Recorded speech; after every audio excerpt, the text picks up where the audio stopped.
ધોરણ 7 વિષય સામાજિક વિજ્ઞાન પ્રકરણ 1 રાજપૂત યુગ નવા શાસકો અને રાજ્યો ભાગ 3।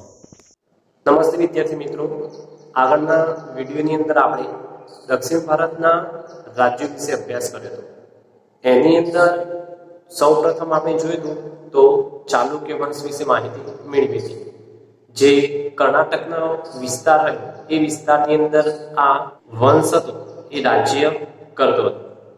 ત્યારબાદ પૂર્વ ભાગની અંદર જે વેગીના ચાલુક્યો હતા એ એમનું રાજ્ય કરતા હતા। આ ચાલુક્ય વંશ જે હતો એમની સત્તા નબળી પડી અને ત્યારબાદ રાષ્ટ્રકૂટ વંશ જે રહ્યો એ સત્તા ઉપર આવ્યો। હવે આપણે અભ્યાસ કરીશું યાદવ વંશ વિશે। તો આ સમયગાળા દરમિયાન યાદવ વંશ જે રહ્યો એની અંદર બે રાજ્યો એના અસ્તિત્વમાં હતા। એમાં જોઈએ તો એક દેવગિરી અને બે દ્વાર સમુદ્ર। એમાં દેવગિરી જે રહ્યો એ વર્તમાન દૌલતાબાદ જે રહ્યું કે જે મહારાષ્ટ્રની અંદર આવેલું છે ત્યાં એમનું શાસન હતું। બીજું દ્વાર સમુદ્ર કે વર્તમાન હલેબીડુ નામનો જે વિસ્તાર રહ્યો કે જે કર્ણાટકની અંદર આવેલો છે ત્યાં એ રાજ્ય કરતી હતી। આ દેવગિરી જે રહ્યો એ દેવગિરીની અંદર યાદવોનું શાસન હતું, જ્યારે દ્વાર સમુદ્ર જે રહ્યું એની અંદર હોયસલ વંશના શાસકો શાસન કરતા હતા।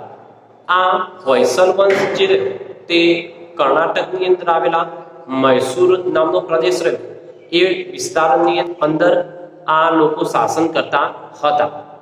દેવગિરી જે રહ્યો એ દેવગિરી યાદવોની રાજધાની હતી, જ્યારે દ્વાર સમુદ્ર જે રહ્યો એની અંદર હોયસલની રાજધાની તે હતી।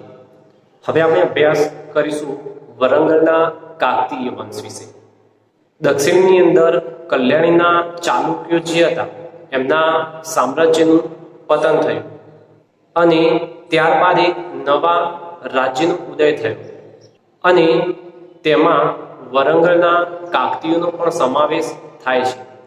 આમનું રાજ્ય જે રહ્યું એ રાજ્ય કૃષ્ણા અને કાવેરી નદી જે રહી એમના વચ્ચેના ભૂમિભાગની અંદર તેઓ રાજ્ય કરતા હતા, કે જે તમે નકશાની અંદર જોઈ શકો છો।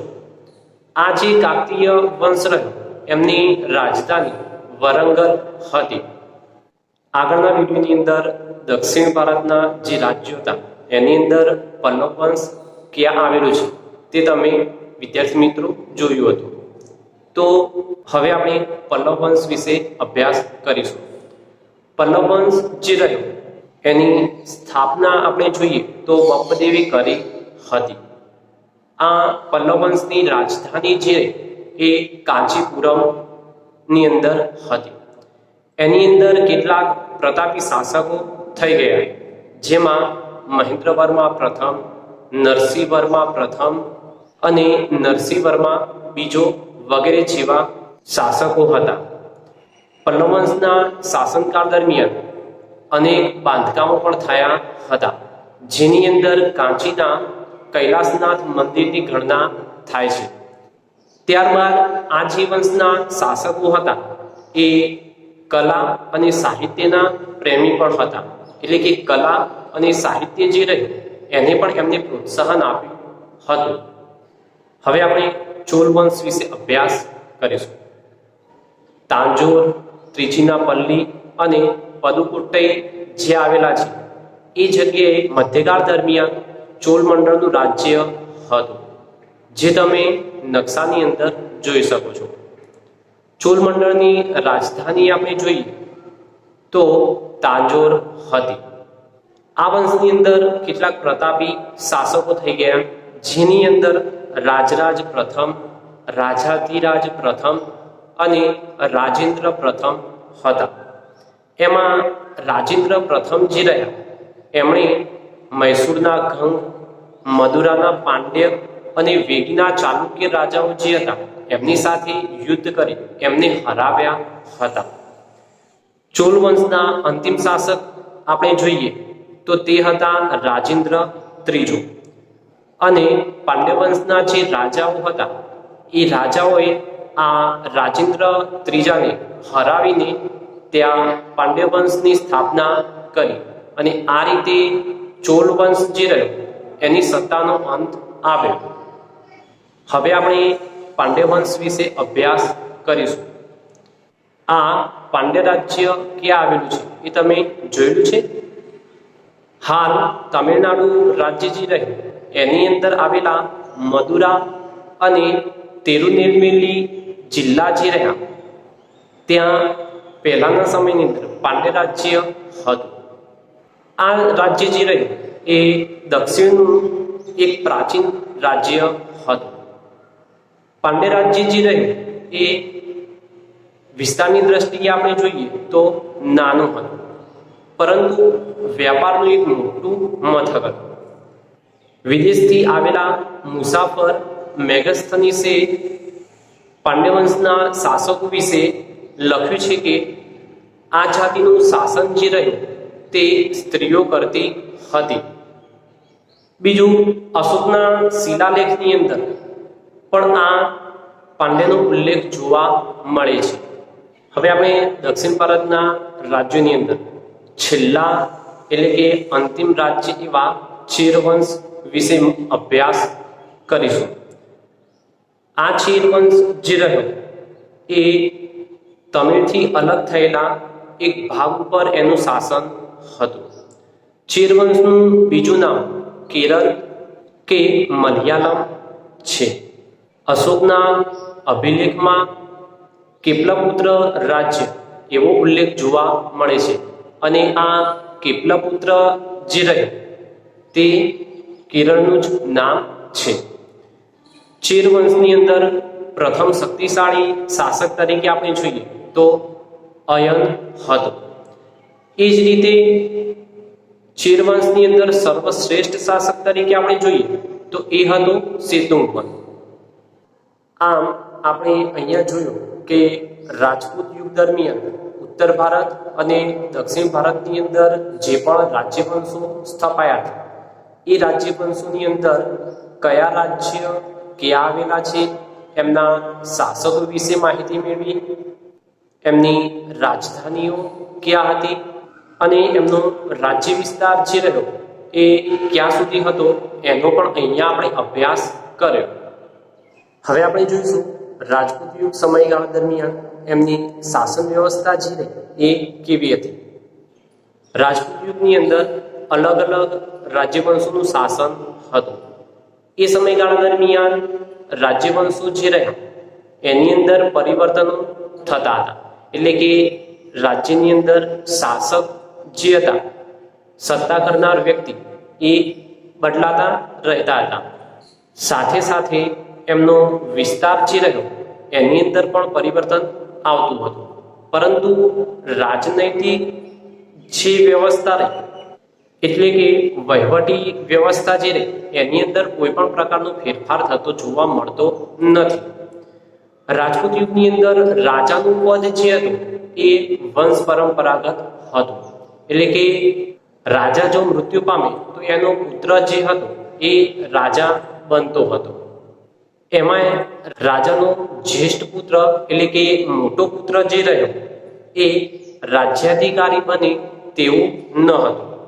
રાજા પોતાના પુત્રોમાંથી કોઈ પણ એક પુત્રને પોતાનો ઉત્તરાધિકારી બનાવતો હતો અને એને શરૂઆતની અંદર યુવરાજ પદ મળતું. રાજા જ્યારે પણ મૃત્યુ પામે ત્યારે આ યુવરાજ જે રહ્યો એ યુવરાજ જ રાજા બનતો હતો. કેટલીક જગ્યાએ આ બાબતોની અંદર આપણને ભિન્નતા પણ જોવા મળે છે. જેમ કે લોકો અથવા રાજ દરબારીઓએ ચૂંટણી કરીને અથવા પસંદગી કરીને પણ રાજા બનાવ્યા હોય એવા આપણને કેટલાક ઉદાહરણો જોવા મળે છે. જેમ કે કાશ્મીરના યશસ્કરને બ્રાહ્મણોની સભા જે એ સભાએ એમને રાજા બનાવ્યા હતા. એ જ રીતે ગુજરાતની અંદર આપણે જોઈએ તો કુમારપાળ જે રહ્યા, આ કુમારપાળની મંત્રીસભાના સભ્યો જે હતા એમણે પસંદગી કરી કુમારપાળની ગાદીએ બેસાડ્યા હતા અને તેના માટે યોગ્ય ગણ્યો હતો. આ સમયે મંત્રીઓ જે રહ્યા એમના બે પ્રકાર હતા.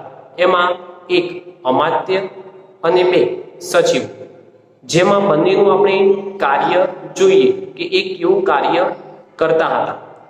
તો અમાત્ય એમનું કાર્ય હતું મંત્રણા અને રાજનીતિ કરવાનું, જ્યારે સચિવો જે રહ્યા એમનું કાર્ય હતું લડાઈ તથા સુલેહ કરવાનું, એટલે કે સમાધાન કરવાનું.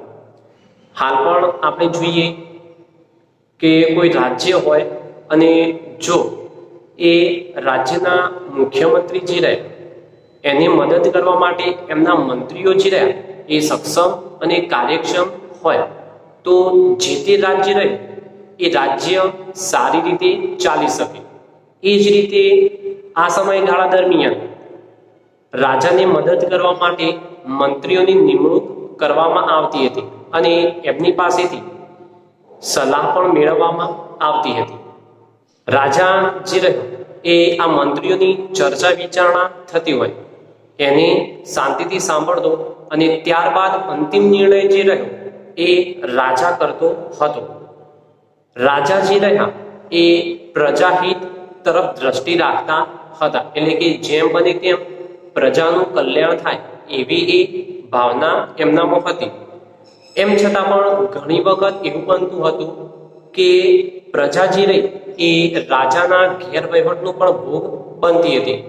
આપણે ઉદાહરણ જોઈએ તો પ્રજા જે રહી એ રાજાને જો મહેસૂલ ન આપે તો રાજા દ્વારા સજા પણ કેટલીક વખત કરવામાં આવતી હતી.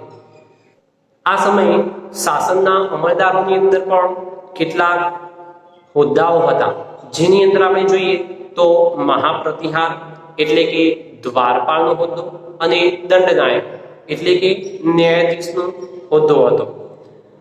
નગરની સભાના વડા જે હતા એને નગરપતિ તરીકે ઓળખવામાં આવતા હતા.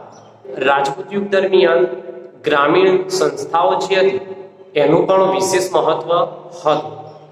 આ સંસ્થાઓનો એવો વિકાસ થયો હતો કે મુઘલ કાળ સમય દરમિયાન પણ ગ્રામ પંચાયત જે હતી એ એમના એમ રહી હતી, એનું મહત્વ એમના એમ ટકી રહ્યું હતું.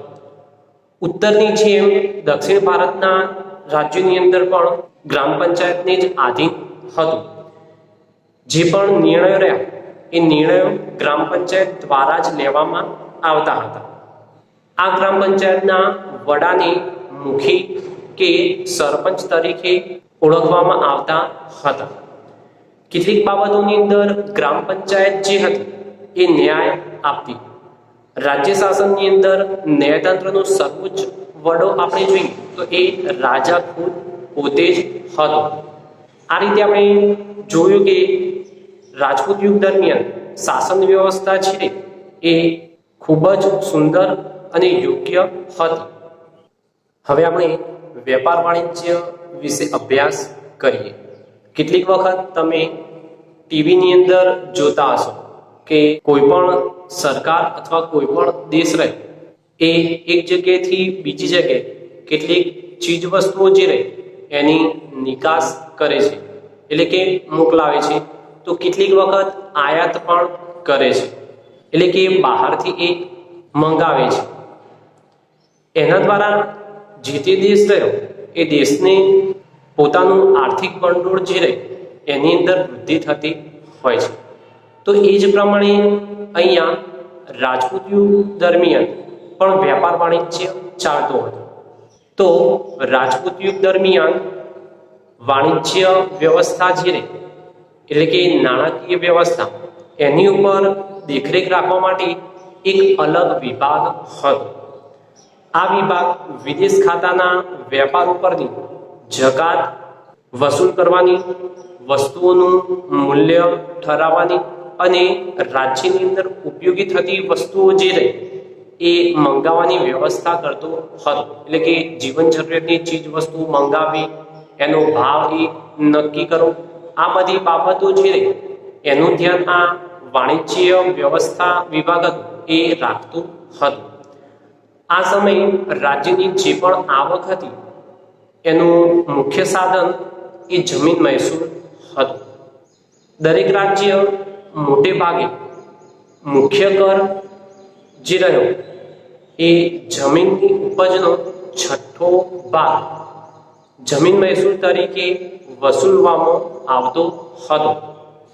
આ જે કર એટલે આપણે અંગ્રેજીમાં એને ટેક્સ તરીકે ઓળખીએ છીએ, જે હાલ આપણા ઘર ઉપર પણ વેરો લેવામાં આવે છે, જમીન વેરો પણ લેવામાં આવે છે. તો એ રીતે રાજ્યની આવક જે રહે એની અંદર વધારો થાય, રાજ્ય જે રહ્યું એ સારી રીતે ચલાવી શકાય, ભંડોળ જે રહ્યું એ ભેગું થાય, એ માટે આ ટેક્સ જે રહ્યો એટલે કે કર જે રહ્યો એ ઉઘરાવવામાં આવતો હોય છે. રાજપૂત યુગની અંદર જમીન પરનો કર જે રહ્યો એ ભાગ તરીકે ઓળખવામાં આવતો હતો. આજે પણ જમીન ઉપર આપણે જોઈએ તો કર લેવામાં આવે છે. બીજી અન્ય બાબતોની અંદર પણ વેરા આપણે ભરીએ છીએ. બંદરો, નાકાઓ ઉપર તથા સિંચાઈ ઉપર કર ઉઘરાવવામાં આવતો હતો. સામંતો જે રહ્યા એ આ કર ઉઘરાવતા હતા અને રાજાને તે ખંડણી ભરતા હતા. આ સમયે દરિયાપારના વેપાર માટે ગુજરાતના સ્તંભતીર્થ એટલે કે હાલનું જે ખંભાત રહ્યું તે, અને બીજું ભૃગુ કચ્છ એટલે કે ભરૂચ બંદરો જે હતા એ જાણીતા હતા. હવે આપણે રાજપૂત યુગની અંદર અંતિમ મુદ્દો જે રહ્યો એના વિશે અભ્યાસ કરીએ. એમાં ભારત પર થયેલા વિદેશી આક્રમણો. આ જે આક્રમણો થયા એના કારણે ભારતની અંદર જે પણ રાજપૂત યુગ હતો એ રાજપૂત યુગનો અંત આવ્યો અને એક નવી સત્તાનો ઉદય થયો. 8મી થી 12મી સદી દરમિયાન ભારતની અંદર મુસ્લિમોએ આક્રમણો કર્યા અને 8મી સદીની અંદર આરબ રાજ્ય સત્તાનો વિસ્તાર જે હતો એ વધારે કરવાના હેતુથી મુહમ્મદ ઇબ્ન કાસિમ જે રહ્યો એણે ભારતના ઉત્તર અને પશ્ચિમ ભાગ જે રહ્યો એ બાજુએથી એણે આક્રમણ કર્યું. વાયવ્ય ખૂણામાંથી સબુક્તે ગિનના લશ્કરે પણ આક્રમણ કર્યું હતું. આ આક્રમણો જે થયા હતા એ તે સમયની ભારતની જે રાજ્ય સત્તા હતી એ રાજ્ય સત્તા ઉપર પોતાનું શાસન સ્થાપી શક્યા હતા નહીં. પરંતુ તે પછીના જે ગજનીના સુલતાન મોહમ્મદ ગજનીએ કે જે ગજના પ્રાંતનો સુલતાન હતો, એણે ઈસવીસન 1000 થી 1026ના સમયગાળા દરમિયાન ભારત ઉપર એણે પણ આક્રમણો કર્યા, ચડાઈઓ કરી. અને એની ચડાઈ કરવાનું જે મુખ્ય કારણ હતું એ ભારતની અંદર જોયેલી અઢળક ધન સંપત્તિ હતી એ હતું અને એ મેળવવા માટે તેણે ચડાઈઓ કરી હતી. આ મોહમ્મદ ગજની જે રહ્યો તે એક પછી એક ચડાઈ કરતો ગયો. જેમ જેમ એ ચડાઈઓ કરતો તે વધારે જોરદાર અને બળપૂર્વક એ કરતો હતો અને ભારત ઉપર તે ચડી આવતો. આ સમયે ભારતના જે પણ શાસકો રહ્યા એ બધા જ શાસકો એક થઈને શક્તિશાળી સેના એ ઊભી કરી શક્યા નહીં અને એના પરિણામે ઈસવીસન 1025ની અંદર આ મોહમ્મદ ગજનીએ ભીમદેવ સોલંકીના શાસનકાળ દરમિયાન જે હાલ ગીર સોમનાથની અંદર આવેલું જે સોમનાથ મંદિર રહ્યું એના ઉપર એણે આક્રમણ કર્યું અને તે ત્યાંથી અઢળક ધન સંપત્તિ લઈ ગયો. બીજું, સૌરાષ્ટ્ર અને ગુજરાતના ઘણા લોકો સોમનાથ જે હતું એને બચાવવા માટે પ્રયત્નો પણ કર્યા, પરંતુ ભીમદેવ સોલંકી સાથે જોડાયેલા લોકોને એની અંદર સફળતા મળી નહીં. મોહમ્મદ ગજનીની ચડાઈ બાદ આશરે 150 વર્ષ બાદ ફરીથી ભારત ઉપર એ જ દિશાની અંદરથી એક આક્રમણ થયું, એટલે કે વાયવ્ય દિશામાંથી પાછું આક્રમણ થાય છે. અને અગાઉના આક્રમણની વાત જે હતી એ આ ભારતના શાસકોએ ધ્યાનમાં લીધી નહીં અને તેને એ ભૂલી ગયા હતા. મોહમ્મદ ગઝનીના અવસાન પછી ગઝના પ્રાંતની અંદર સત્તા સ્થાપવા માટે ત્યાંના જે પણ સુલતાનો હતા એ સુલતાનોની અંદર લડાઈ અને દાવપેચ શરૂ થયા. એટલે કે એકબીજાની સત્તા જે રહે એ મેળવવા માટે લોકો પ્રયત્ન કરતા હતા. આપણા શાસકો જે હતા એ એમની આ નબળાઈ હતી એ નબળાઈનો લાભ લઈ શક્યા નહીં અને આ સમયગાળા દરમિયાન ગઝનીની અંદર શિહાબુદ્દીન ઘોરીનું શાસન સ્થપાયું અને તે શાસન ખૂબ જ મજબૂત હતું. તેણે પણ ભારત ઉપર ચડાઈ કરવાનું વિચાર્યું. તે ભારત ઉપર ધન પ્રાપ્તિ માટે ચડાઈ કરવાનો હતો નહીં, પરંતુ એ રાજ્ય સત્તા જે રહે એ મેળવવા માટે એને યુદ્ધો કર્યા, એને ચડાઈ કરી. ભારતની અંદર એની સત્તા જે રહે એ સ્થાપવાનો એનો ઉદ્દેશ હતો. શરૂઆતની અંદર આ શિહાબુદ્દીન ઘોરી જે રહ્યો એ સફળ થયો ન હતો. એમાંય પાછા અણહિલવાડ પાટણના જે રાણી નાયિકા દેવી હતા એની સાથે યુદ્ધમાં થયેલ ભયંકર હારના કારણે આ શિહાબુદ્દીન ઘોરી લગભગ 12 વર્ષ સુધી ભારત પર આક્રમણ કરવાનું એણે વિચાર્યું પણ નહીં. પરિણામે 12મી સદીના અંત ભાગની અંદર શિહાબુદ્દીન ઘોરીએ આક્રમણ કર્યું. તેણે કેટલીક હાર સહન કરી હતી. આપણે આગળના વિડીયોની અંદર જોયું હતું કે તરાઈનું યુદ્ધ થયું. કોની વચ્ચે? તો શિહાબુદ્દીન ઘોરી અને પૃથ્વીરાજ ચૌહાણ વચ્ચે. પહેલું જે તરાઈનું યુદ્ધ ઈસવીસન 1191 ની અંદર થયું હતું એની અંદર કોની જીત થઈ હતી? તો પૃથ્વીરાજ ચૌહાણની. પરંતુ બીજું જે તરાઈનું યુદ્ધ થયું એની અંદર રાજા જયચંદ હતો એના વિશ્વાસઘાતના કારણે શું થયું? તો પૃથ્વીરાજ ચૌહાણની હાર થઈ અને શિહાબુદ્દીન ઘોરી જે રહ્યો એની જીત થઈ. આ રીતે આપણે જોઈએ તો દિલ્હીની ગાદી ઉપરથી રાજપૂત યુગનો અંત આવ્યો અને દિલ્હીની અંદર મુસ્લિમ સત્તા જે હતી એનો ઉદય થયો. નમસ્કાર.